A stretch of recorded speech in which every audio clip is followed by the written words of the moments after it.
Check mic. All right.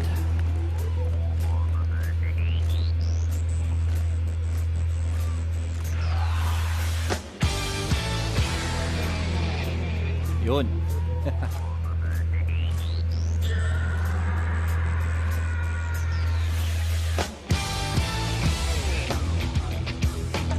Yan. Good evening. Check mic. Yan. Good evening, ladies and gentlemen. Welcome to another episode of the Daily Grind. Tsaka lang ha. Adjust ko lang to. Sabi ko lang.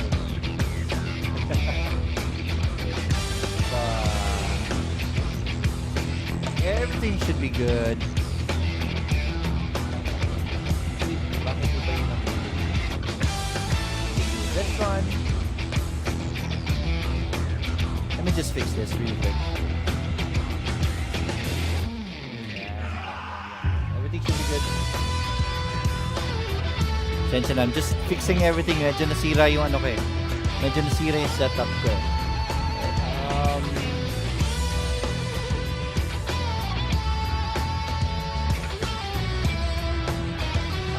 This. There we go.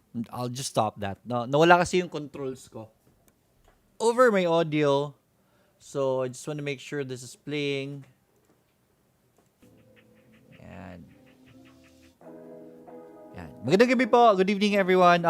Promise you fundamental analysis this evening. Post it in the comments. Let me know in the comments if ever gusto niyo ipagpatuloy po yung fundamental analysis. Because I saw may mga comments ako nakita kasi kanina. Alright. Ayan.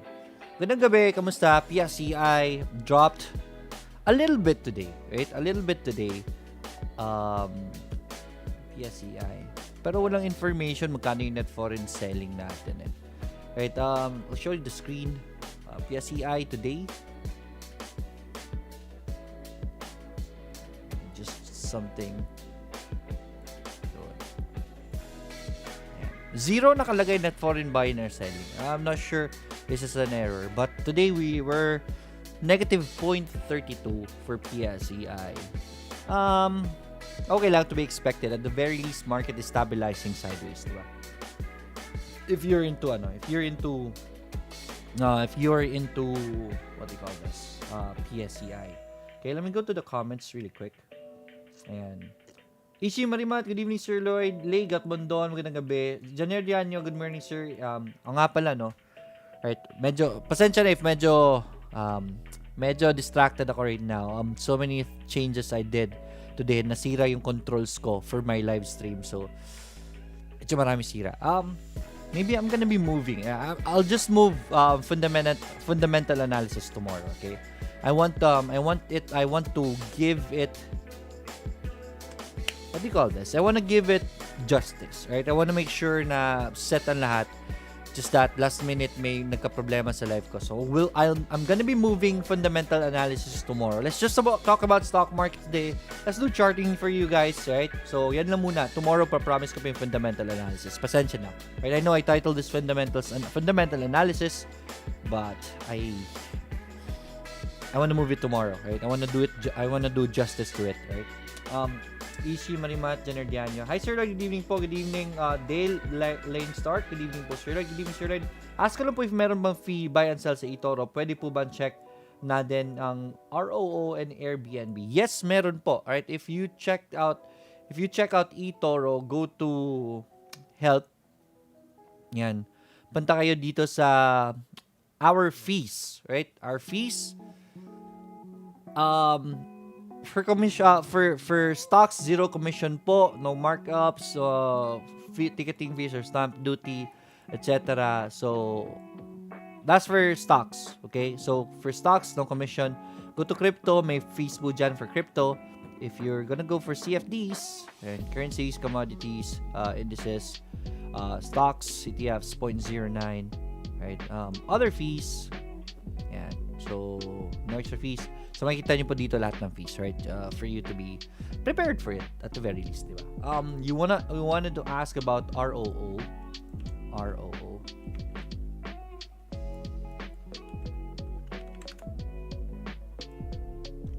Right, so not sure what ROO is, but Airbnb. Right, medyo gumaganda ni reviews kay Airbnb. So si Airbnb is giving us this pattern at the very least, yung bullish area niya starting to look good, okay? So this is a triangle pattern, okay? Breakout from this is gonna be a good sign. So wait for this to break out from the downtrend line, and that's gonna be your entry point. Good find. Maganda ang what do you call this? Maganda ang outlook for Airbnb. This should be one of the companies that will rebound with the recovery of the world, right? The whole world from COVID, diba? So ito yung isa sa mga magre-rebound once travel is gonna be looking good. Lenlen Undang, good evening, Sir Lloyd. Gabi, Sir Idol from Benedict. Issue Marimat to check post ng Run at Siri, RUN. Right, Sunrun from Nasdaq. Okay, good spike for Sunrun. I like that. That's a buy, actually. I would say buy, good volume of buy. Let me just load my chart layout just to be sure.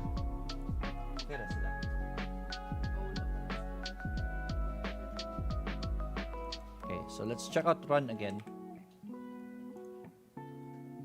Okay. Yeah, good spike on the volume right there. Horizontal line is right here. Perfect support right there. Actually, if nahuli nitong bounce last trading day, that should be very good. But look at the RSI. This support is much better, has better buying compared to the previous support, which already bounced from there. So that's already very good. I would say yes. Right? Tsaka engulfing pattern siya. So that means na more or less tapos na ito. Right? So I would say that's a buy. That's a buy for Run. Good find. This is from Ishi. Galing. Right? Getting better in your trades, man. Getting better. Siri. Resistance right here for Siri. But this is a bullish pattern, my friend. Wait for it to do a breakout, and that's gonna be your entry for Siri. Galing. Good find, good find. Erlene Bernaldez, good evening. FNI and Meg po. Let's check out. Kamusta natin si FNI. Ferro-nickel. Global Ferro-nickel is doing a pullback right now. Trend line is right here, so let's wait for it to go to the trend line before we want to get in FNI. Definitely starting on a good trend right there si FNI. Meg naman, Mega World. Oh, yeah. Si Mega World, we called Mega World at this support, diba? I especially me recommended Mega World right here. Okay naman, umakyat naman. But boom, with the market dropping, laki ng negative ng earnings nito eh. So yeah, no. Still gonna go on a downtrend. Abangan natin sa major support ni Meg dito. Abangan natin yan. Right, si Meg. So for now, huwag muna. Guitar Gods, evening sir, daily grind peeps, good evening.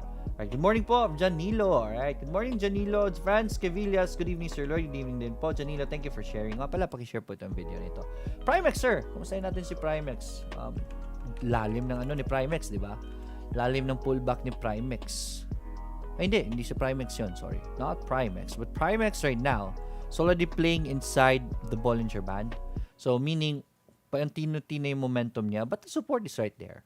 I don't like this since nakalipad na ito, but technically, it's already overpriced. So, no reason for us to play right here, especially with my trading style, right? Yung trading style ko kasi is, I avoid,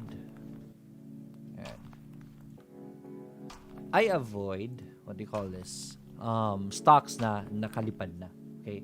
So, Primex, good evening, Professor. Sabi ni Noel Quindosa, good evening po. Yes po, sir, FA, sir. Laura Napa, tomorrow. I promise you tomorrow, pagandaan ko lang, nasira lang yung controls ko. So, I'm not being, medyo challenging sa akin mag-control ngayon ng mga slides, etc. So, I don't want that to happen. I want the fundamentals analysis, I want the fundamental analysis discussion. Very good. So, let's talk about it tomorrow. Paghahandaan ko po yan. Nasira kasi yung control ko because of my internet. So, sorry about that. Jepoy Gagarin, good evening Sir Lloyd. Pasuyo naman po si Chelsea and Pure Gold. Eto si Pure Gold pala ang malalim ang So, Chelsea, that's a buy right there. We've been calling Chelsea already. I would say that's a buy. The support's right there, so you know what to do. If it drops, then you know what to do. But man, Chelsea is already very cheap right now, right? Massive support right there. That's a buy for me. Pure Gold. Yan. So, lalim ng pullback. Diba? Ito yung sinasabi ko pala. After massive climb, welcome to PSE, where massive pullbacks happen. tingnan natin saan ito pupulutin. There are 3 days na nagsusustain tong support na ito. That's already looking good.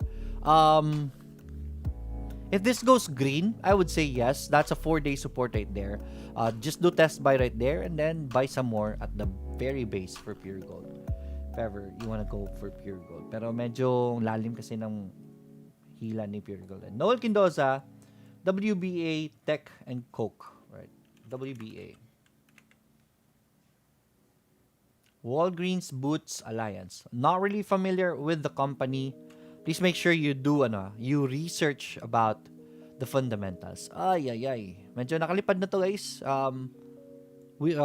There's weakness here already and it's showing us lower highs already. Nag-bounce ng konti but it's already starting to look bearish. So, yeah, nope. Not for WBA, not a fan of it, not a fan of the current position at the very least. Right, Tech naman, massive pullback. If it goes back to support, then that's a buy, my friends. Right? That should be a buy if ever mag-bounce yan sa support. Any bounce soon is actually okay already for Tech. As long as you get in near that support right here for Tech. Good find, good find. Coke naman. Sorry. Alright, Coke. Resistance si Coke. Actually, selling area na to eh. I would sell Coke if I were you. Lakas ng resistance dito kay Coke. If ever napasok nyo sa baba, ha, ganda ng support dyan, ganda ng signals dyan. So, hopefully you have bought Coke there. But if you wanna go for Coke right now, ang laki ng mga resistances, I would say just wait for it to do a breakout from the major resistance before you wanna get in Coke, should you wanna get in Coke. Right, Land, sir, good evening from Jessa Jane. Let's check out Land. Medyo madilim yung other side ko. The dark side of the moon. Land. Alright. Ooh. Respecting the MA20. Alright. That's cool. Pero nakakatakot na to, guys. It did bounce at MA20. Should you wanna gamble this one, get in near MA20 as much as you can. But this, my friend, is already expensive.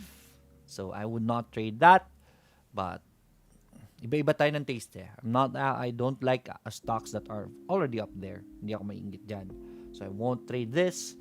But should you want to go for momentums, yan, MA20 bounce already. So get in your MA20 as much as possible. As much as you can. Benedict NFBS 704.45 million sa market cap. Error po sa akin. Net foreign selling. Right, so negative 704 million. Sad. Net foreign selling pa rin PSEI. But we were expecting that. Joe Castillo, good evening, Sir Lloyd. Pa-check naman po sa ZHI. Let's check out Zeus Hold. Oh, good find. The breakout right here was a good entry. Actually, okay pa siya. Nasa breakout entries pa lang tayo. But hopefully, you can get in near the breakouts as much as possible. For Zeus Holdings. Right? Green po. Let's check out green. Alright, green. Here's the support for green. Medyo okay naman. Starting to look starting to show momentum. I would say that is the support for green. Pag na-green yan, then enter it. Cut loss lang below this major support, if ever mag-fail. Okay? Good evening, Sir Lloyd. JAGX po. Let's check out JAGX. Jaguar Health.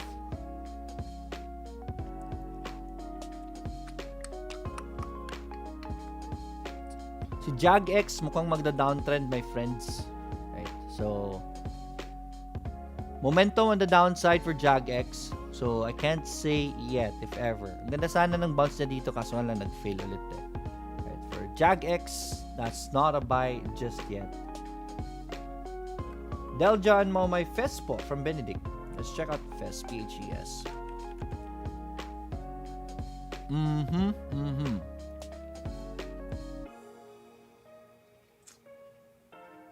So, ang ayaw ko lang dito is nakalipad na eh. But yeah, this is a good pullback for the momentum of PHES. Should you want to get in? I think this is the bounce already. So, get in near that as much as possible kay PHS. Sir, Sunworks po. We covered Sunworks already. Bloom po, sir. Bloom. Kailan nga? What's up? Alright. Okay. Bloom. Breakout. Nag-attempt ng breakout kanina but failed. Pag nag-breakout yan, that's gonna be your entry point. Ganda na support dyan. If ever bumalik yan sa support or mag-bounce dyan, that's gonna be your entry point also for Bloom. Okay? Jong, good evening. They got Bondon, 𝑒𝑢𝑟, and BSC, sir. Si 𝑒𝑢𝑟 is on a good trend. Wait for it to do a pullback and mag-confirm ng support dyan sa bounce niya bago kayo pumasok kay 𝑒𝑢𝑟. Right? That's for 𝑒𝑢𝑟. And then BSC naman. BSC. Breakout. Breakout, my man, for BSC. Right? Pag nag-breakout din dyan, that's gonna be a good entry for BSC. As for Lay got Bondon, APL and D2, sir, from Dale, sino to? Dale Stark, right? APL, sorry. Kamali ako lang. APL naman. Kamusta natin si APL? Good pullback for APL, okay? Abangan nyo sa MA20, guys. Baka sa MA20, mag-bounce na naman yan. Like this one right here. So, abangan nyo po ang bounce niya. That's gonna be your entry point for APL. Looking good, looking good. Starting a small trend, a slow trend right there. But, yeah, that's looking good, APL. Dito naman, say natin si Dito. Pag nag-breakout lang to si Dito, if it breaks out 1152, that's gonna be your entry point for Dito. Okay? M-Wide from Chart Fernandez. M-Wide. Dati ko pa na call si M-Wide from bodega hina natin dito eh. But yeah, good thing it's doing a pullback right now. There's a trend line right here for M-Wide. So just follow that. If ever it reaches that and bounces, that's gonna be your entry point for M-Wide. So Chart Fernandez. Matt Gallardo. Thanks, Sir Lloyd. Pwede po check si Deliveroo.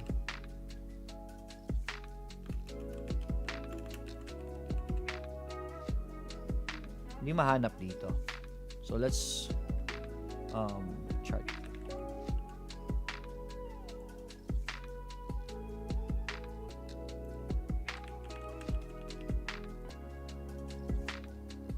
Hindi ko mahanap yung ni Deliveroo from Matt Gallardo.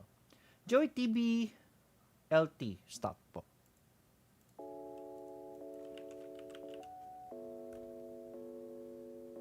Tough Built Industries Incorporated. Let's check it out. Not really familiar with the fundamentals of the company, so I'm not really sure if it's a good company or not. So please do your part. Pero technical analysis po tayo ngayon. Uy. Right? Showing good signs right here. I would say yes. It's looking well. This bounce right here. RSI is telling us na medyo okay na siya compared to this support. This support, pababa yung support, but RSI, if you can see, is starting to look up already. So the selling is not that strong anymore, right? Mas malala ang selling dito kaysa dito. So the selling right now is looking good. Mas umaangat na yung looking good in a way na mas marami pa ang nagbebenta, bumibili na ngayon kaysa nagbebenta, right? So I would say malapit na mahinog to. Aggressively, if this is a cheap stock already for a fundamentally good stock na for a cheap one, I would say simulan ko na tong bodegahin dito. If it goes further down, then I'd buy more. There's a massive support in the area. I'd buy more at this area. If ever kilala ko tong company nito. Right? Sad thing is hindi ko kilala yan. So, please do your part. Okay? Do your part.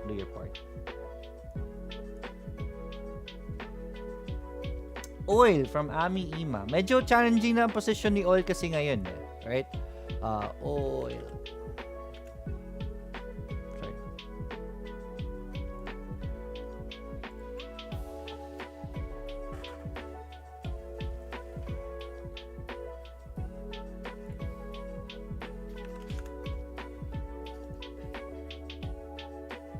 Alright, si Oil, nag-breakout siya. So, I think it's gonna be testing 67 ulit for Oil. Pero ang liit na lang na ang liit na lang ng top side eh. So that's why I don't like the position of Oil right now.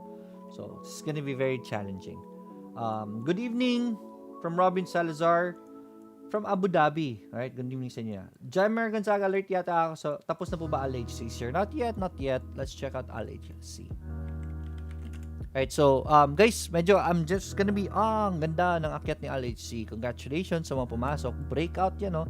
And then nag-pull back and then nag-bounce. That should have been your entry point. Ngayon, medyo mataas na si 𝐿HC. Let it pull back and bounce. That's gonna be your next entry point. Konting ingat kasi meron tayong malaking resistance dyan. Right, for 𝐿HC, hi, good evening from Ronnie Fernandez. Good evening po. Thank you, Feliz, Fatima, for tagging your friends. Sir Del Monte, right? Del Monte. Gusto natin si Del Monte. Malakas ang hatak noon eh. Right? Yun, si Del Monte. Medyo may resistance na eh. Right? My problem with Del Monte, right? We talked about this. Kaya nga may mga bilog yan. Because this is either your entry right here. I made a circle right here. So because we talked about Del Monte before, there was a breakout right there. That would have been a good entry. Another good entry right here. Pero ngayon, malapit na sa resistance si Del Monte. So I don't want to recommend that anymore. Medyo mataas na si Del Monte. Buy pa sila. Alright, sige. Naked, sir. Why kayo nag-enter? Naked. Alright, so Naked, I bought Naked at this point right here because this was the previous resistance. Pumasok ako sa bounce na ito kay Naked. Kaso nga lang hindi nag-sustain eh, right?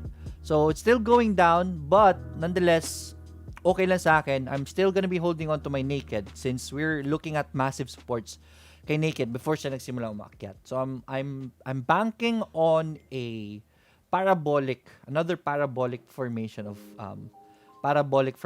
Naked. Just right now, hindi pa siya nagpa-parabolic. So, I just bought some. I'm gonna be buying more once it reaches the support. So, that's my trading plan for Naked, right? Kasi one thing is that was my first plan, and then plus yung market kasi sa Nasdaq is looking well. So, I thought it was gonna go up. Sadly, I was mistaken. Pero yung strategy ko kasi right now is good for holding eh. Nag-hold ako, hindi ako nagsa-stop loss ngayon. So I just bought some. If you see my positions, look at my positions, my portfolio, I'm negative 200. May Naked ako.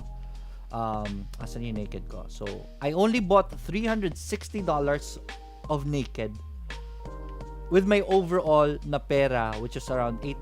I only bought $300. So napakaliit lang ng portion ng port ko ang ginamit ko lang muna because I still have $3,000 available to buy more. So if ever magsusupport na yan and then I get a good position, I'm gonna be buying more Naked. Okay? So that's the strategy right there. Kaya may nakikita pa kayong available balance diyan, right? So that's my strategy. It's not iba eh. I don't want you to follow my trading portfolio strategy right now because my strategy right now is more of a fund manager approach. Hindi na po ako swing trader approach na ngayon. Okay? So, I'm just buying yung mga companies which I think are good during that time nag-rally na naman ang market. Pero, did not so happen if you just see $200 lang binili ko dyan, $200, $100, $200 kay JAGX, $100 kay NNDM. I'm gonna be buying more, right? I'm gonna be buying more of these stocks once I see another dip from them. Okay, so that's the strategy I am putting on right now. That's for Jack De Jesus. Right, Metrobank from Lizel Key. Metrobank, MBT. Right, si MBT,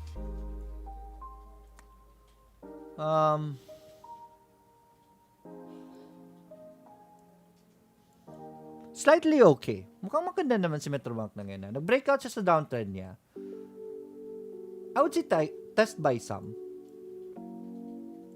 Kano ba yung earnings ni 2020? Yeah, we expected a negative from that guy.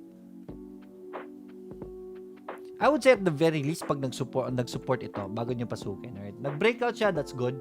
If it pulls back and then bounces, then yeah, pasukin niyo sa Metrobank.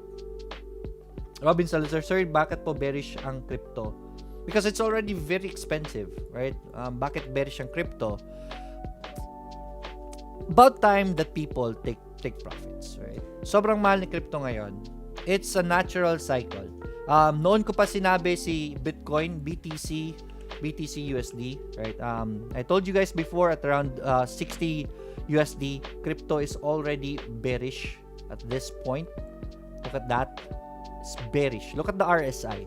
The momentum is going lower and lower. Okay? At a certain point, it broke its lower Bollinger Band. Nagbabounce ngayon, but man, look at the buying. Ito kasi RSI is momentum. It tells you the momentum of the buying. The buying right now is not that strong compared to these tops right here. Okay? Nag-top pa dito pero mas mababa na. So the momentum is dying down. So if you would ask me, the next lower high of Bitcoin, if ever you can short that, I would be shorting it, right? It will come to a point na matatapos yung mania niya at babagsak yan. It's overpriced right now. Tell you honestly, sobrang mahal ni Bitcoin. But the future of Bitcoin is still there, right? It's just that mania phase ngayon right? People are hyped, etc. Ganito, ganyan. Maraming bagong pumapasok, hindi nila alam yung ginagawa nila. So, pasok sila, bili. To a point, ang point ngayon is, konti na lang ang pumapasok. Mas konti na lang ang pumapasok kasi yung mga nagbebenta. And then, if ever, it will come to a point na wala nang bibili. Why will I buy Bitcoin? Kasi when it's expensive. Unless na may ma-hype na naman ng mga bagong tao. Kaya nga nakikita nyo ang daming mga news na maganda ang Bitcoin, ganito, ganyan. Technically, it's to hype Bitcoin. Because if I was wise, right? If I really care for people, I would say Bitcoin is too expensive right now, but the future is already very good. But right now, it's not the right time to buy. It's expensive. Okay? So, pero ang daming news ngayon na bili kayo Bitcoin, ganito, ganyan. Because they want it to go up. Real talk, right? So, because it's expensive right now. Basically, it's that. It will reach a point na mauubos ang mga taong nahahype sa kanya. Right? And wala na taong gustong bumibili since it is expensive. It will go down once that happens.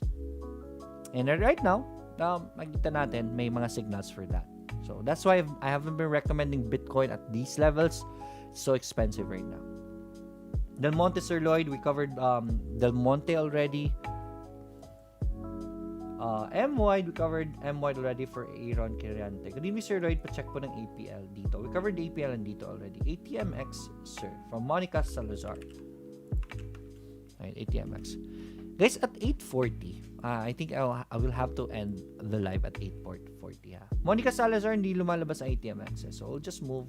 Gyros, Higuko, Jagex, we covered that. Daljan Momay, good evening po. Good evening po. XRP, same with XRP. Guys, sumusunod yan kay Bitcoin. And if Bitcoin crashes, it will crash also XRP USD. So, konting ingat muna. Right? Masyadong mahal ang mga ito. Right? Perfect MA20 bounce right there, but I don't think that will sustain. Konting ingat lang. Right? Right now, look at this right here. Good climb, but RSI tells you a story na ang buying at this point is not as strong as buying at this point. Okay? So, yung momentum niya bumababa. Da Vinci, please, coach. Right? Let's check out Da Vinci.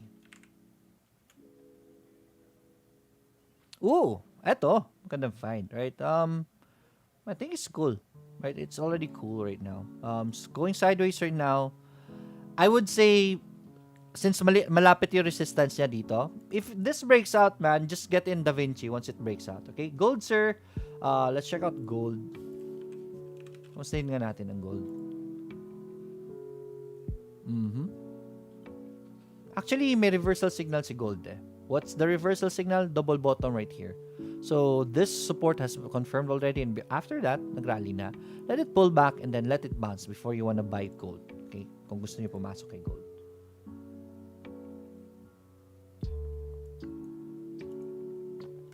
Sherwin Pongona, nickel.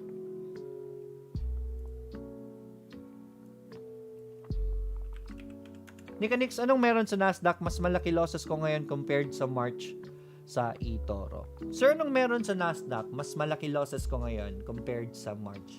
sa eToro. For Nika-Nix. Actually, okay lang eh. It's just that focus ngayon ang mga yung mga malalaking companies, yun yung maakyat. Right? The small companies, yung mga ito yung mga pinasukan ko mga small companies. Wala pa yung focus sa kanila. Now that it's toppish already, right? Umaakyat na medyo may kamahalan na yung mga big stocks that we have. The attention should now focus on the mas maliliit na stocks. So I'm looking into these companies, yung mga maliliit. Right? This should recover soon, right? Kasi ang focus ngayon nasa mga malalaking companies. Sir, yep. Saan na to? Nickel. Ganda na ng breakout ni Nickel eh. Breakout, kaso nga ng pullback, ang liit lang ng pullback niya. So if you wanna gamble right here, I would say, yeah, that's already very good. So, nickel is a buy, right? Nickel is a buy.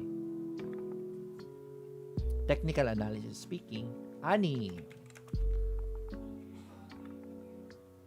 Right, so Ani. Ang gulo ng Ani ko ah. Si Ani kasi, I called Ani para bodegahin na dito, at this support right here. Ani, we're already looking good at this area. Medyo nagbumaba. So, we have a good support right here for Ani. Mukhang nagbe-bearish si Ani na naman. Nagtuloy-tuloy yung downtrend niya. So, this is a good area to buy Ani should you wanna buy Ani. So, sobrang mura ni Ani. Pre-pandemic levels na yung presyo ni Ani. Palantir po. PLTR. $8.36. Pasensya na yung mga nanonood. May nanonood sa ano natin yan. Kung may nanonood sa ano eh. Sa YouTube. Good evening po sa inyo. Alright. Sige. Right. Yan. Medyo naputol yung live ko. Pasensya na. Right. I'm already back in. Okay, reconnection successful. In the last seconds, I'm gonna be going to I'm gonna be going to YouTube. Yung mga nanonood naman natin sa YouTube ang i-cater ko. Palantir. Good pullback right there for Palantir. I would say test buy pag nag-green yan sa Palantir. Okay? Next buy kay Palantir is the bounce right here because that's basically the support it's forming right now pag nag-green yan or a breakout for Palantir. Looking well already. I'm gonna go to YouTube. Good evening, sir. Lloyd. Good evening, Trevor, sir. Clark Dizan. Good evening, sir Lloyd. Ask ko lang po your thoughts about disclosure ng RCI sales, treasury sales. What will be the effect in its price action? Hindi ko pa nakita eh. RCI. Let's check out RCI. Ano ba yung news? Kasi ngayon, kung maliit lang yung disclosure, there's a very good support right here for RCI. Okay. That support has been holding on. Right? I've been recommending RCI na ibudegan nyo na yan. The support right here is looking well. I would say buy RCI. But let's check out the news. May disclosure ba? Trail sale of treasury sales. So nagbebenta sila ng stocks most probably. Okay, so let me just load that one up.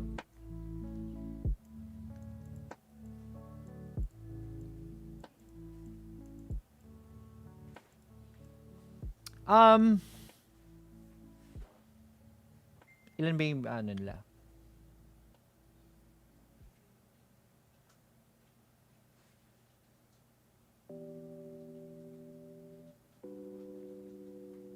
Alright, okay lang naman. Hindi naman gano'ng kalaki yan. The effect kanina, 7 hours ago, baka bumagsak si RCI. Supply and demand. If ever mas maraming supply out there, so it might drop. Okay? Pero, can't really say for sure. No, I don't think so. This is from Tan Mamba. No. Hi Lloyd, good evening po. Pa-check naman po si Biohaven, BHhaven, and Coupa. And Software Coop. Sorry. HVN. Biohaven. Okay. Looking well.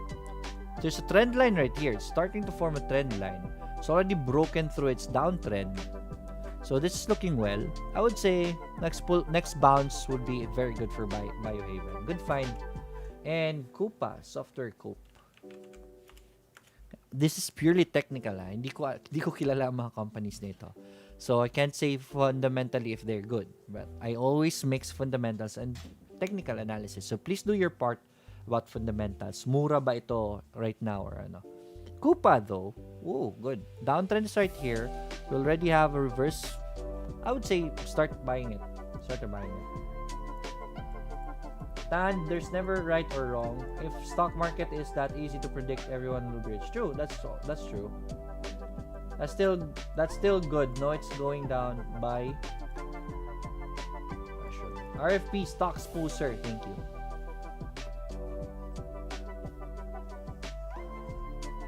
RFP stocks po. Thank you. Let's check out RFP.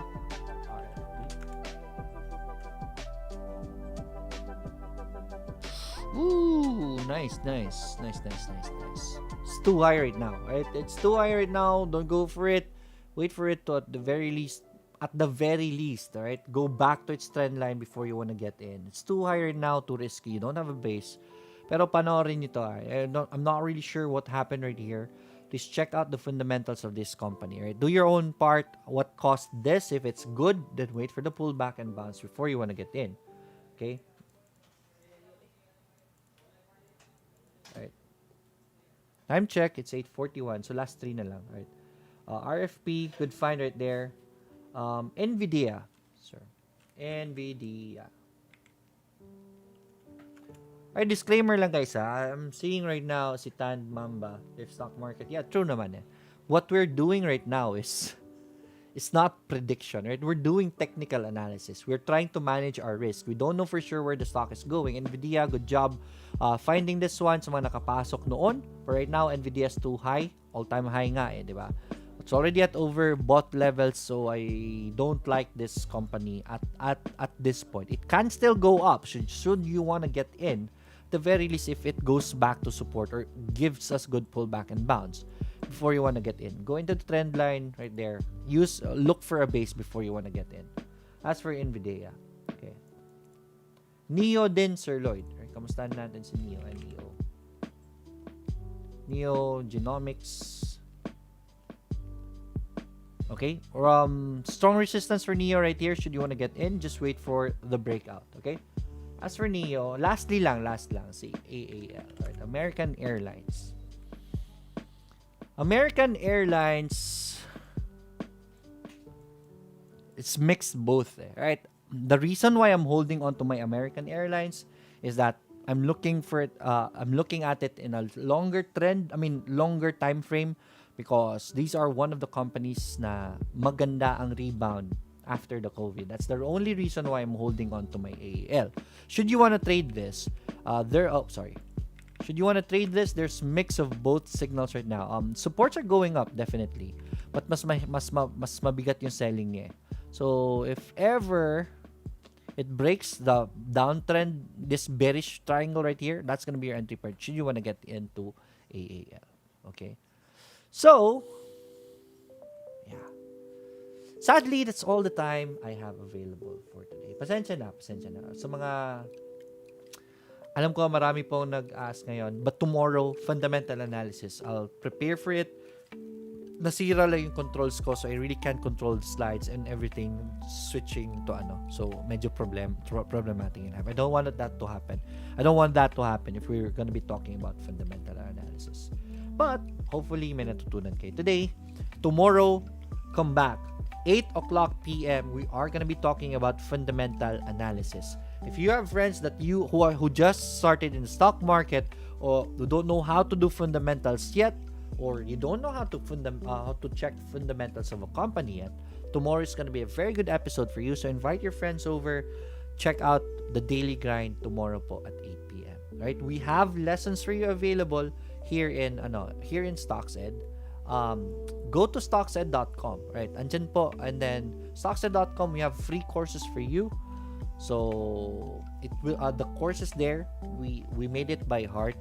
It's gonna be a very good base for you if you want to start, if you're just starting to the stock market. If you want to start, check that. Also, may free courses dyan. If you want to go with our premium courses, use this code LBAZAR. Yan po, meron pong mga freebies. meron pong discount if you want to use this code. Okay? So, that's gonna be it for me this evening. I'll see you again tomorrow. Once again, we are gonna be talking about the fundamental analysis of the market. Right? That's it for this evening. Si Dami naman, andito naman siya sa PSE, sa Facebook natin, right? That's gonna be it for me this evening. I'll see you again tomorrow. And as always, let's get rich together. Bye, everyone.